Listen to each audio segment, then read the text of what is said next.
नमस्ते दोस्तों, यहाँ पे एक मैं मोस्ट रिक्वेस्टेड वीडियो लेके आई हूँ। Midi skirt with leggings, how to wear for comfortable dancing. तो देखिए यहाँ पे मैं ब्लैक मिडी के साथ ब्लैक कलर का सेम लेगिंग्स और सेम कलर का टॉप वेयर की हुई हूँ। तो कैसा आ रहा है मेरा लुक देख के आप ज़रूर कमेंट कीजिएगा।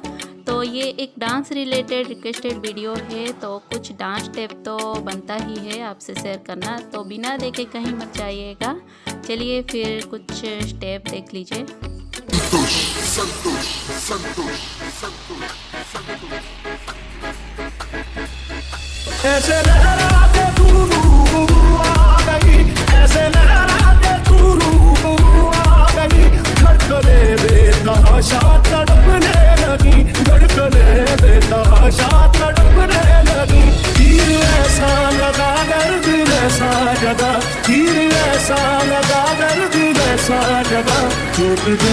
वो खाई मजा आ गया मेरे रश के कमर।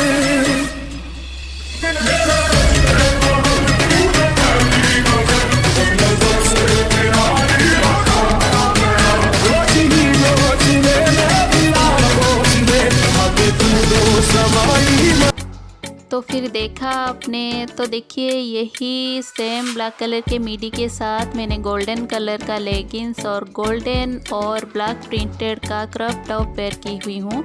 तो आप अपने हिसाब से, अपने कंफर्टेबल के हिसाब से कुछ भी पेयर कर सकते हैं, अंदाज़ा लग गया होगा। तो अगर आपको मेरा वीडियो पसंद आए तो लाइक शेयर सब्सक्राइब करना मत भूलिएगा। तो चलिए फिर बाय, खुश रहिए, मस्त रहिए, नमस्ते।